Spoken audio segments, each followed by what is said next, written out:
রহমতুল্লাহি ওয়া বারাকাতুহু। প্রিয় দর্শক, স্বাগত জানাচ্ছি আমাদের সকলের প্রিয় অনুষ্ঠান এসকিউ গ্রুপ নিবেদিত কোরআনের আলো, powered by Intech Queens Cafe. তো আমরা প্রতিদিনই জীবন ঘনিষ্ঠ আলোচনা উপস্থাপন করে থাকি। ঠিক তারই ধারাবাহিকতায় আজ আমাদের ইসলাম ধর্মের ৫টি স্তম্ভের একটি অন্যতম স্তম্ভ, সেটি হচ্ছে যাকাত।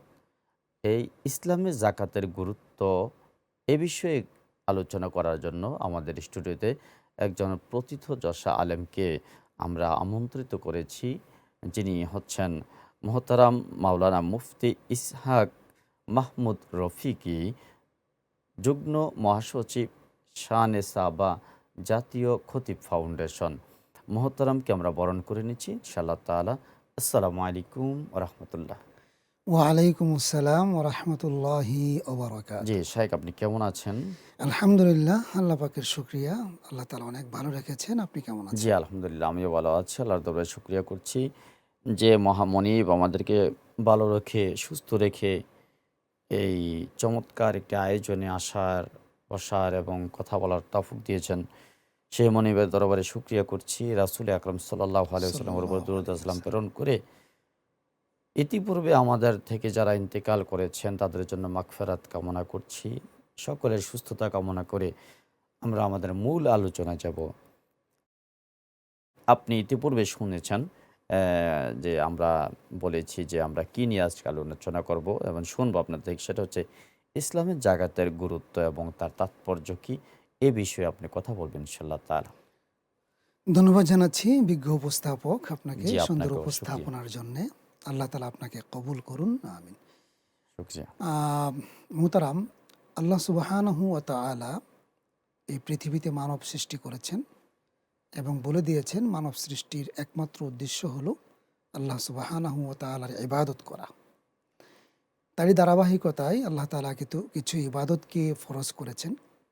তার মধ্যে জাকাত অন্যতম একটি ইবাদত, যে ইবাদতটি সম্পর্কে আল্লাহ সুবহানা ওয়া তাআলা পবিত্র কোরআনুল কারিমে প্রায় ৫৮ জায়গাতে জাকাতের ব্যবহার করেছেন, জাকাত আচ্ছা, শব্দটির ব্যবহার করেছেন। এর মধ্যে ২০ জায়গাতে আল্লাহ সুবহানাহু ওয়া তাআলা স্বাভাবিকভাবে জাকাতের কথা বলেছেন। ৩৮ জায়গাতে আল্লাহ সুবহানাহু ওয়া তাআলা আদেশসূচক বাক্য ব্যবহার করেছেন। মানে অবশ্যই চালু অবশ্যই করতে হবে। জাকাতটা আদায় করতে হবে। আরও আনন্দিত হই আমরা, আল্লাহ সুবহানাহু ওয়া তাআলা নামাজের পাশাপাশি পবিত্র কোরআনে প্রায় ১৬ জায়গাতে জাকাতের আদেশ যাকাতের কথা দিয়েছেন। বলা হয়েছে। যেমনটি আল্লাহ সুবহানাহু ওয়া তাআলা বলেন, আকিমুস সালাহ ওয়া আতুজ আকিমুস যাকাহ সালাতা ওয়া আতুজ যাকাতা ওয়ারকাউ মা'আর মা রাকিঈন। রাকিন। জি, আল্লাহ সুবহানাহু ওয়া তাআলা বলেন, তোমরা নামাজ প্রতিষ্ঠা করো, নামাজ কায়েম করো, পাশাপাশি যাকাত প্রদান করো। আমরা এই কথাই বুঝতে পারি এই আয়াত থেকে, নামাজ যেরকম আমাদের দৈনন্দিনভাবে আমরা আদায় করি, নিয়মিত আদায় করি, ঠিক যাকাতটাকেও আমাদের আদায় করতে হবে। আল্লাহ সুবহানাহু ওয়া তাআলার হাবিব বিশ্বনবী সাল্লাল্লাহু আলাইহি ওয়াসাল্লাম এর বিখ্যাত হাদিস, যে ইসলামের ৫টি মৌলিক স্তম্ভ আছে যার মধ্যে যাকাত অন্যতম। কলান নবী সাল্লাল্লাহু আলাইহি ওয়াসাল্লাম, বুনিয়াল ইসলাম আলা খামসিন শাহাদাতি আল্লাহ ইলাহা ইল্লাল্লাহ ওয়া আন্না মুহাম্মাদান রাসূলুল্লাহ ওয়া ইকামিস সাল্লাল্লাহু আলাইহি সালাহ ওয়াসাল্লাম। ওয়া ইতাইজ যাকাহ ওয়া সাওমি রমাযান ওয়া হাজ্জিল ওয়াল বাইতি মান হজ্জ। ইসতাতা ইলাইহি সাবিলা। আল্লাহ নবী সাল্লাল্লাহু আলাইহি সাল্লাম বলেন যে ৫টি স্তম্ভের উপর ইসলাম প্রতিষ্ঠিত। এর মধ্যে একটি হলো ঈমান, শাহাদা, দ্বিতীয়টি হলো নামাজ কায়েম করা, তৃতীয়টি হলো যাকাত প্রদান করা। তাহলে এই হাদিস থেকেও আমরা এই কথাই বুঝতে পারি যে যাকাত ইসলামের অন্যতম একটি প্রধান স্তম্ভ। এই যাকাত আমরা যদি আদায় করি তাহলে আল্লাহ সুবহানাহু ওয়া তাআলা খুশি হন এবং এই যাকাতের মাধ্যমে আমাদের সমাজে আল্লাহ সুবহানাহু ওয়া তাআলা যাদেরকে সম্পদ কম দিয়েছেন বা একেবারেই সামান্য সম্পদ দিয়েছেন, তাদের মধ্যে ব্যালেন্স করার জন্য আল্লাহ সুবহানাহু ওয়া তাআলা এই যাকাতটাকে ফরজ করেছেন। সুবহানাল্লাহ। জি, সম্ভব। জি, আরেকটি বিষয় হচ্ছে, যেমন আমাদের যে আপনি বলছিলেন যে জাকাতের অ্যা গুরুত্ব নিয়ে কথা বলছিলেন। জি। যার কারণে যে মানে জাকাত আসলে কাদের উপর ফরজ করা হয়েছে? জি, অত্যন্ত গুরুত্বপূর্ণ একটি প্রশ্ন এটি। যে জাকাত আসলে কাদের উপর ফরজ।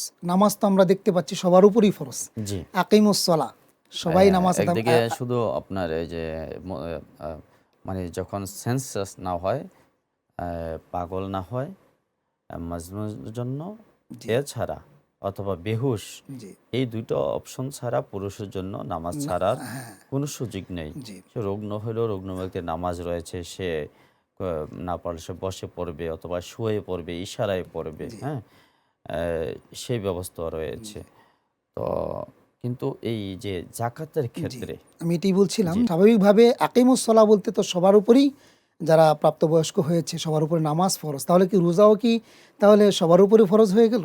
বিষয়টা এরকমই বোঝা যাচ্ছে। জাকাত, আচ্ছা, জাকাত কি জাকাত, সবার উপর ফরজ হয়ে গেল? বিষয়টি এরকমই বোঝা যাচ্ছে। জি, জি, কিন্তু আমরা হাদিস থেকে যেটি পাই যে জাকাত ফরজ হওয়ার জন্য বেশ কয়েকটি শর্তের কথা বলা হয়েছে। প্রথম শর্ত যদি আমরা দেখি তাহলে সেটি হলো স্বাধীন হওয়া। একটা সময় পৃথিবীতে মানুষ ক্রয় বিক্রয় হতো, মানুষ অন্য মানুষের দাস হিসেবে তারা জীবনযাপন করতে হতো, যদিও বর্তমানে এই সিস্টেমটা এখন বিলুপ্ত হয়ে গেছে, নাই। দ্বিতীয় হলো, তাহলে আমরা প্রথমটাতে যেটা বুঝলাম যে স্বাধীন হতে হবে, একজন স্বাধীন মানুষের উপর জাকাত মানে সে ফরজ, গোলামি বা পরাধীন হতে পারবে পরাধীন না, হতে পারবে না, স্বাধীন হ্যাঁ, হতে হবে। কারো অধীন হতে পারবে না, সে জি স্বাধীন, একেবারে জি জি স্বাধীন হতে পারবে। জি, দ্বিতীয় হলো তাকে সুস্থ মস্তিষ্কের হতে হবে, সে পাগল হলে তার পাগল, উপর মস্তিষ্ক বিকৃত বিকৃত, এমন জি, হওয়া তাদের যাবে উপর না, জাকাত ফরজ হবে না। তৃতীয় হলো প্রাপ্তবয়স্ক হতে হবে, বালেগ হতে হবে। বালেগ হতে হবে, জি, অর্থাৎ যারা চমৎকার। প্রাপ্তবয়স্কের নিচের ছোট বাচ্চা আছে, নেশাব পরিমাণ সম্পদের মালিক হলেও তাদের উপর জাকাত ফরজ হবে না। চতুর্থ হলো মুসলমান হতে হবে, অত্যন্ত গুরুত্বপূর্ণ জিনিস এটা, মুসলিম হতে হবে। মুসলিম হতে হবে। এই চারটা যেমন শর্ত, আল্লাহ রাব্বুল আলামিন তাগিদ দিয়ে বলেছেন অন্য এক জায়গায় যে জি তোমরা কি করো, জি আইয়ুহাল্লাযিনা আমানু, যে উদখুলু ফিস সিলমি কাফা, কাফা, ইসলামে একদিকে প্রবেশ বলছে করতে হবে। পরিপূর্ণভাবে প্রবেশ করো। জি জি যে আরেক জায়গায় বলছেন যে তোমরা আমার কাছে এসো না একেবারে মুসলমান না মুসলমান না হয়ে, হয়, ওয়ালা তামুতুন্না ইল্লা ইল্লা ওয়া ওয়া আনতুম আনতুম মুসলিমুন, মুসলিমুন, যে তোমরা মুসলিম না হয়ে, মৃত্যুবরণ করো না। প্রকৃত মুসলিম না হয়ে তোমার ইন্তেকাল করো না। জি যে এই বিষয়ে দেখা যায় যে আমাদেরকে মুসলিম হতে জি হবে। তো জি, এই ঠিক আছে। চারটি শর্ত পাওয়া গেলে তারপরে আরো দুইটি গুরুত্বপূর্ণ শর্ত আছে, যেটি হলো এই চারটি শর্তের সাপেক্ষে যার উপর নেশাব পরিমাণ সম্পদের মালিক যিনি হবেন তার উপরই জাকাতটা ফরজ হবে। নামাজ কিন্তু সবার উপর ফরজ ছিল, কিন্তু জাকাতটা বলছেন যারা এই চারটা শর্ত সাপেক্ষে যারা নেশাব পরিমাণ সম্পদের মালিক হবে এবং এই নেশাব পরিমাণ সম্পদটা তার কাছে 1 বছর অতিবাহিত হবে এবং এটা তার জীবনের প্রয়োজনের অতিরিক্ত হতে হবে। স্বাভাবিকভাবে দৈনন্দিন জীবন চলতে গেলে তার যে পরিমাণ সম্পদের প্রয়োজন পড়ে, যে এই কতটুক সম্পদ থাকলে আমরা জাকাত প্রদান করতে হবে। জি সেটাই বলছি আমি, যে দৈনন্দিন জীবনে তার যে পরিমাণ সম্পদের প্রয়োজন পড়ে তার জীবন পরিচালনার জন্য সেই সম্পদের অতিরিক্ত সম্পদ তার কাছে জমা থাকলে তাহলে তার জন্য জাকাত ফরজ হবে। তাও 1 বছর, 1 বছর গুণনীয়মানে অতিবাহিত হতে হবে, তার কাছে অতিবাহিত 1 বছর হতে হবে। এই সম্পদটা বিদ্যমান থাকতে হবে। যেমন দৈনন্দিন খরচের মধ্যে রয়েছে যেমন জামা কাপড়, জি আসবাবপত্র, একটা বাড়ি, বাড়ি, একটা গাড়ির প্রয়োজন হতে পারে গাড়ি, কারো পক্ষে, তারপরে আরেকটা বিষয় রয়েছে আপনার যে আহ, দৈনন্দিন যে চাহিদা খাবার মেটানো, যে খাবার খাবার, দাবার এই ইত্যাদি। সমস্ত মানে নিত্য প্রয়োজনীয় জিনিস বাদে যদি অতিরিক্ত সঞ্চয় তার থাকে, নেশাব পরিমাণ 1 বছর যদি হয় তার কাছে তাহলে সে বিদ্যমান থাকে 2.5% জাকাত দিতে হিসেবে হবে। জাকাত দিতে হবে জাকাত অবশ্যই। সব সম্পদের উপর আবার জাকাত আসেও না, জি, যেটা হাদিস থেকে আমরা পাই যে 4 ধরনের সম্পদের উপর জাকাত আসে। এর মধ্যে প্রথমত যেটা উল্লেখ করা হয়েছে স্বর্ণের উপর জাকাত আসে। স্বর্ণের নেসাব যেটা সেটা হলো 7.5 ভরি স্বর্ণ যদি কারো কাছে থাকে তাহলে তার উপর জাকাত আসে। দ্বিতীয় হলো রূপা, জি, রূপার ক্ষেত্রে বলা হয়েছে তার কারো কাছে যদি 52.5 ভরি রূপা থাকে তাহলে তার উপর জাকাত আসে। জি, তৃতীয় সম্পদ যেটা বলা হয়েছে ব্যবসায়িক সম্পদ, ব্যবসা করার জন্য যে সম্পদ আছে সেই সম্পদের উপর জাকাত আসে এবং নগদ ক্যাশ, নগদ অর্থ যদি কারো কাছে থাকে সেই সম্পদের উপর জাকাত আসে। বাকি সব কিছুর মধ্যে দুইটাকেই নেশাব হিসেবে ধরা হয়েছে। একটা হলো স্বর্ণের পরিমাপটা অর্থাৎ 7.5 ভরি, আরেকটা হলো রূপার পরিমাপ রূপর, যেটা 52 ভরি রূপা। জি, আসবেন ইনশাল্লাহ আপনার কাছে। প্রিয় দর্শক, সময় হলো বিরতিতে যাওয়ার, যাচ্ছে ছোট্ট বিরতিতে। ততক্ষণ পর্যন্ত আমাদের সঙ্গে থাকবেন, ফিরছে কিছুক্ষণের মধ্যেই। আসসালামু আলাইকুম রহমতুল্লাহি ওবারাকাতু।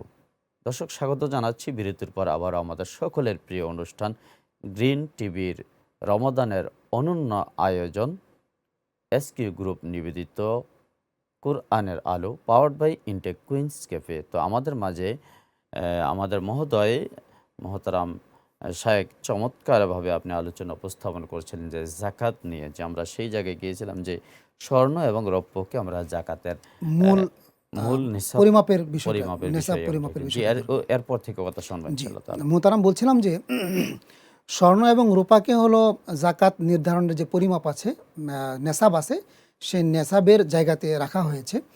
আমরা বলছি যে এই জাকাত স্বর্ণের নেশাব হলো 7.5 ভরি স্বর্ণ এবং রৌপ্যের নেশাব হলো 52.5 ভরি রূপা। 52 ভরি বার এখন এই দুইটার মধ্যে আমরা বর্তমান সময়ে যে স্বর্ণের বাজার আছে এবং রূপার বাজার আছে, সেখানে আমরা অনেক বড় একটা তফাৎ দেখতে পাই।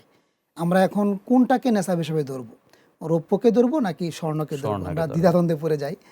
তো সেক্ষেত্রে সমাধান হলো, ইসলামিক স্কলারগণ তারা সমাধান দিয়েছেন। মূলত জাকাত দেওয়ার উদ্দেশ্যটা কি? জাকাত দেওয়ার উদ্দেশ্য হলো যে আমাদের সমাজে যে সমস্ত মাহরুম ব্যক্তি আছেন, সেখানে সম্পদ জাকাত যাদের দেওয়া কম, হচ্ছে যে স্বাবলম্বী হওয়া, কর্মসংস্থানের ব্যবস্থা হওয়া, জি যেমন আমার নিজের মালের পবিত্রতা হবে, জি জি আমার আরেকজনের তার অধিকারটা তাকে বুঝিয়ে দেওয়া, জি সেই অনেকগুলি অনেকগুলি ব্যাপার বিষয় আছে। জি। মূল বিষয়টা হলো যে একজন অসহায় দরিদ্র মানুষ যেন সে সচ্ছলভাবে চলতে পারে, তার জীবন যাপন যেন সুন্দরভাবে করতে পারে, আল্লাহর ইবাদত সুন্দরভাবে করতে পারে, এই জন্য এটা করা। মানে এখানে যেহেতু একটি বিষয় কিন্তু খুব একটু মানে দুঃখজনক হলে সত্য, যে আমরা যেভাবে জাকাত দিচ্ছি, কিয়ামত পর্যন্ত জাকাত দিলে এই জাকাত আদায় হবে না। মূল উদ্দেশ্য হাসিল হ্যাঁ, হবে না। যে মূল উদ্দেশ্য আছে, যেমন আমরা জাকাত দিচ্ছি, আপনি আমাকে যদি একটা লুঙ্গি, একটা এই শাড়ি, লুঙ্গি, শাড়ি, কাপড় আপনি দিচ্ছেন, আরেক ভাই দিচ্ছে, আরেকজন দিচ্ছে, এভাবে করতে করতে আমার হয়ে গেল প্রায়, মনে করেন যে এই লুঙ্গি, গামছা, এই যে শাড়ি, এগুলোই মিলেও হয়ে গেলো আমার 50-60টা। তাহলে আমি এগুলোতে কি করব? আর জাকাতের তাও দেখা গেছে এগুলোর মূল্য হচ্ছে আলাদা। যেমন আলাদা করে লেখা থাকে যে এখানে জাকাতের কাপড় পাওয়া যায়, জাকাতের লুঙ্গি পাওয়া যায়, জাকাতের শাড়ি পাওয়া যায়। এই যে হাদিস কোত্থেকে পেল? আল্লাহ রাসূল সাল্লাল্লাহু আলাইহি ওয়াসাল্লাম তো এমন কোনো হাদিস জি বলেন নাই বলেন যে নাই। জাকাতের জন্য আলাদা ইয়ে করা আছে, কাপড় আছে আলাদা। আর কাপড় দিয়ে তো জাকাত আদায় হবেই না। জি জাকাত আদায় করতে হবে একেবারে অর্থ দিয়ে। জি হ্যাঁ? স্বাবলম্বী বানাইতে হবে তাকে। নগদ টাকা দিয়ে জি হবে। জি প্রয়োজনে তাকে সেলাই মেশিন, যার যেটা যার প্রয়োজন। যেটা প্রয়োজন, যে কাজ জানে, হ্যাঁ? ফটোকপি কিনে দাও, জি কম্পিউটার কিনে দিতে জি জি পারে। বর্তমান আইটির যুগে। এখন দেখা গেছে আমরা 50, 100, 500, 5,000, 10,000 টাকা দিয়ে দিলাম। সে এটাকে ভেঙে কিছুদিন খেয়ে চললো, ফেললো। শেষ। আগামী বছর আবার জাকাতের জন্য হ্যাঁ। সে হাত এই পাতলো। জাকাত যদি কিয়ামত পর্যন্ত সে দিতে থাকে, আমরা এইভাবে দিতে থাকি, এই সিস্টেম ওয়াইজ, তাহলে আমাদের জাকাত কোশ্চিনকালেও আদায় হবে না। আর আর মূল এ উদ্দেশ্য আমাদের হাসিল হবে না। আমাদেরকে ওই ঠিক সিস্টেমটা আগে জানতে হবে। যে আরেকটি বিষয় আমরা জানবো যে হকদার কারা রয়েছেন জি জাকাত মোহতারাম, পাওয়ার, আমি বলছিলাম যে প্রকৃত স্বর্ণ হকদার। এবং রূপার মধ্যে আমরা যেহেতু এটা হয়তো দরিদ্র মানুষের অধিকার, সেক্ষেত্রে ইসলামিক স্কলার বলেন যে রূপার নেশাবটাকে যদি আমরা ধরি, এটা একটু কম আছে, তাহলে অনেক বেশি গরিব মানুষ, অনেক বেশি হতদরিদ্র মানুষ স্বাবলম্বী হয়ে উঠবে। সেক্ষেত্রে আমরা স্বর্ণ এবং রূপার নেশাবের মধ্যে আমরা রূপার নেশাবটাকে ধরবো। আর এক্ষেত্রে আমরা যেটা করব, আমাদের কারো কাছে হয়তো 7.5 ভরি স্বর্ণ নেই, কারো কাছে 1 ভরি স্বর্ণ থাকতে পারে, 10 ভরি রূপা থাকতে পারে, কারো বিকাশে 20,000 টাকা পড়ে রয়েছে আমি অনেক দিন যাবত, 1 বছর যাবত, কারো কাছে আমরা একটু 20,000 টাকা দিয়ে ব্যবসার জন্য দিয়ে রাখছি। আমরা সবগুলি সম্পদকে একসাথে করব, দাম নির্ধারণ করব এবং দেখব আমরা যে রূপার 52.5 ভরি রূপার সম্পদের পরিমাণ সম্পদ আমার কাছে হয় কিনা, 52.5 ভরি রূপার যে টাকা আছে, বর্তমান মূল্য আছে, এই পরিমাণ অর্থ আমার কাছে হয় কিনা এবং এটা 1 বছর হয় কিনা, আমার কাছে থাকে কিনা। যদি থাকে তাহলে আমরা জাকাত দিতে পারবো। জি, আপনি চমৎকার। সুন্দর প্রশ্ন আরেকটি করেছেন যে বিষয়, জি, কে আরেকটি পাবে। বিষয়, জি জি, হকদার কে? হকদারকে কে কে পাবে? পাবে? আমরা তো জাকাতের অগ্রাধিকার কার? টাকাটা, আমরা জাকাতের নেশাবটা হিসাব করলাম, সবকিছু ঠিক আছে, আমার উপর জাকাত ফরজ হলো, এখন আমরা দিব কাকে জাকাতটা? এক্ষেত্রে জি, আল্লাহ সুবহানাহু ওয়া তাআলা স্পষ্টভাবে পবিত্র কোরআন কারিমে ইরশাদ করেছেন, ইন্নামাস সাদাকাতু লিল ফুকারা ওয়াল মাসাকিন, যে এই যে তোমরা জাকাত দিবা, এই জাকাত এটা দেওয়ার ক্ষেত্রে 1 নম্বরে তোমরা যাদেরকে রাখবা তারা হলো আমার ওই সমস্ত বান্দা যাদেরকে আমি অর্থ সম্পদ একেবারেই দিই নাই, যারা ফকির, দরিদ্র, যারা হত দরিদ্র, যাদের কোনো কিছুই নাই, ঘর নাই, বাড়ি নাই, বা থাকার জায়গা নাই, খাবার মতো তার উপার্জন নাই, এরকম। এটা হলো ফকির, বা যাদের একটু ঘরবাড়ি আছে, তাদেরকে বলা হয় ফকির। যে এগুলো খাতগুলো সংক্ষিপ্তভাবে শুনবো। দ্বিতীয় হলো মাসাকিন, যারা অসহায়, যাদের একেবারেই কিছু নেই, পথিক, তার গড় নাই বাড়ি নাই, পথে থাকে বা তার কোনো কিছুই নাই, এরকম মানুষ যারা আছে। তৃতীয় যেটা হলো সেটা হলো ওয়াল আমিলিনা আলাইহা, যারা জাকাত উসুল করে, যদি সে জাকাত খাওয়ার উপযুক্ত হয় তাহলে তাকে দেওয়া যাবে। এমন অনেক জাকাত উসুলকারী আছেন যাদের গড়বাড়ি আছে বা অনেক স্বাবলম্বী, তাদেরকে দেওয়া যাবে না। এরপরে ওয়াল মুআল্লাফাতি কুলুবুহুম, এমন যদি কেউ থাকে বিধর্মী, যাকে হতদরিদ্র অসহায়, জাকাতে কিছু পয়সা দিলে তিনি ইসলামের দিকে আকৃষ্ট হবেন, তাআল্লুক হবে। হ্যাঁ ইসলামের দিকে তিনি আকৃষ্ট হবেন, তাহলে তাকেও জাকাতের অর্থ দেওয়া যাবে। এরপরে বলা হয়েছে ওয়াল গারিমিন, অনেক মুসলমান মানুষ আছেন, অনেক মানুষ আছেন যারা হতদরিদ্র, ঋণগ্রস্ত, এতটাই ঋণগ্রস্ত যে সে আত্মহত্যা করতে পর্যন্ত আমরা ঋণ পরিশোধ করার জন্য এটা করে। দেওয়া যাবে। তো এমন মানুষ যারা আছে, যারা ঋণগ্রস্ত, তাদের ঋণটা পরিশোধ করার জন্য, প্রকৃত ঋণী হলে সে ঋণ পরিশোধের জন্য আমরা জাকাত দিতে পারি। অনেক ধনীরা আছে যারা কোটি কোটি টাকা ঋণ করেন ব্যবসা প্রতিষ্ঠান করার জন্য, তারা নয়, বরং যারা অসহায় হয়ে ঋণগ্রস্ত হয়েছেন তাদের ঋণ পরিশোধের জন্য জাকাতের অর্থ দেওয়া যাবে। তারপরে বলা হয়েছে ওয়াফির রিকাব, যদি এই প্রথাটা এখন নাই, দাস প্রথা, দাস মুক্তির জন্য আল্লাহ সুবহানাহু ওয়া তাআলা দেখেন বলেন যে আমার বান্দা শুধু আমার দাসত্ব করবে, মানুষের দাসত্ব কেন করবে? এজন্য আল্লাহ সুবহানাহু ওয়া তাআলা বলেন জাকাতের অর্থ দিয়ে একজন দাসকে, কৃত দাসকে মুক্ত করার জন্য জাকাতের অর্থ দেওয়া যাবে। তারপরে বলা হয়েছে যে ফি সাবিলিল্লাহ, আল্লাহর রাস্তায় দেওয়া যাবে। এবং মুসাফির যারা আছেন, বিভিন্ন জায়গায় সফরে তিনি আছেন, দেশে তার অনেক সম্পত্তি আছে কিন্তু এমন এক জায়গায় গেছেন যেখানে তার সম্পদ নাই এবং দেশ থেকে টাকা নেওয়ার কোনো ব্যবস্থা নাই, এরকম মুসাফিরদেরকেও আমরা জাকাতের অর্থ প্রদান করতে পারি। অর্থাৎ মোট 8টি খাতে জাকাতের অর্থ ব্যবহার করা যায়। যে সর্বশেষ শুনবো যে আসলে জাকাত এগুলো যে কি উপকার রয়েছে আমাদের। আল্লাহ সুবহানাহু ওয়া তাআলা পবিত্র কোরআনে বলেন খুজ মিন আমওয়ালিহিম সাদাকাতান তুতাহহিরুহুম ওয়া তুযাক্কিহিম বিহা। কত সুন্দর করে আল্লাহ তাআলা আল্লাহ রাসূল সাল্লাল্লাহু আলাইহি ওয়াসাল্লামকে আদেশ করছেন, হে আমার নবী, আপনি ধনাঢ্য যারা আছেন, যারা সম্পদশালী আছেন, তাদের থেকে আপনি জাকাত গ্রহণ করেন।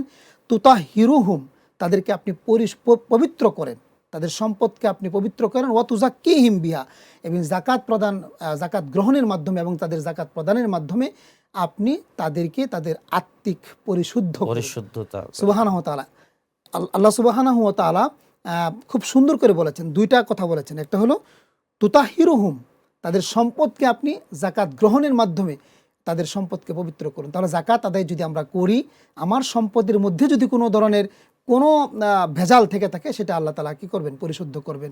অন্য দিক থেকে আমার সম্পদ যে আমি মানুষদেরকে দেব, এটা আমার অন্তরে একটু কি লাগতে পারে? কষ্ট লাগতে পারে। এজন্য আল্লাহ সুবহানাহু ওয়া তাআলা বলেন তাদের অন্তরকে আপনি পরিশুদ্ধ করেন, তারা যেন সম্পদের পিছনে পড়ে না থাকে। এই সম্পদের মধ্যে আমি, আল্লাহ রাসূল সাল্লাল্লাহু আলাইহি ওয়াসাল্লামকে আল্লাহ তাআলা বলেন যে, কোরআনে কারিমে আল্লাহ তাআলা বলেন যে লিসাইলি ওয়াল মাহরুম, তাদের সম্পদের মধ্যে, ধনীদের সম্পদের মধ্যে আমি যারা অর্থ সম্পদ থেকে বঞ্চিত হয়েছে, যারা হাত পাতে, তাদের জন্য আমি অধিকার রেখেছি, নির্দিষ্ট একটা অংশ রেখেছি, যেটা আপনি মোহতারাম বলেছিলেন যে 2.5% হিসাব করে বা 40 ভাগের 1 ভাগ হিসাব করে আমরা একেবারে কড়া গন্ডা হিসাব করে দিতে হবে। একদম একেবারে আমরা অনুষ্ঠানের শেষ প্রান্তে আসছি, আমরা 30 সেকেন্ডে শুনবো যে জাকাতের শাস্তিটা কি হতে পারে। আল্লাহ সুবহানাহু ওয়া তাআলা পবিত্র কোরআনুল কারীমে স্পষ্টভাবে বলে দিয়েছেন যে জাকাত যদি আদায় না করে, তাহলে এই জাকাত আদায় না করার কারণে আল্লাহ সুবহানাহু ওয়া তাআলা ফাবাশশিরহুম বিআযাবিন আলীম, আল্লাহ সুবহানাহু ওয়া তাআলা আল্লাহ রাসূলকে বলেন আপনি তাদেরকে শাস্তির সুসংবাদ দিন।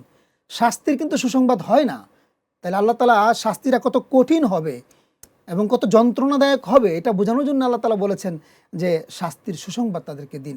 আর বলা হয়েছে এই সম্পদকে কিয়ামতের ময়দানে আল্লাহ তাআলা হাসরে আখিরাতের মধ্যে এই সম্পদকে আল্লাহ পাক সুবহানাহু ওয়া তাআলা গরম করবেন, গরম করে তারপরে তাদের কপালে, তাদের পৃষ্ঠদেশে তাদেরকে এই সম্পদ দিয়ে দাগ দেওয়া হবে, ছাকা দেওয়া হবে এবং সর্পরূপে এগুলোকে গলায় পেঁচিয়ে দেওয়া হবে এবং দংশন করতে থাকবে। চমৎকার কথা বলছিলেন আপনি, কম সময়ের মধ্যে অনেক চমক কথা বলেছেন। খুব উপকৃত হব আমরা ইনশাআল্লাহ এই কথা থেকে। আল্লাহ রাব্বুল আলামিন আপনাকে অনেক যাজা দান করুক, আপনার জন্য শুভকামনা। প্রিয় দর্শক, আমরা এতক্ষণ পর্যন্ত উপভোগ করছিলাম গ্রিন টিভির অনন্য আয়োজন কোরআনের আলো। তো আমরা আজ এখানেই শেষ করব। শেষ করার পূর্বে ঠিক একই সময় একই চ্যানেলে অন্য কোনো বিষয় নিয়ে আমরা আবারও আপনাদের খেদমতে উপস্থিত হব। ততক্ষণ পর্যন্ত আপনাদের সকলের সুস্বাস্থ্য, দীর্ঘায়ু, মঙ্গল কামনা করে আজ এখানে শেষ করছি। আসসালামু আলাইকুম ওয়া রাহমাতুল্লাহ।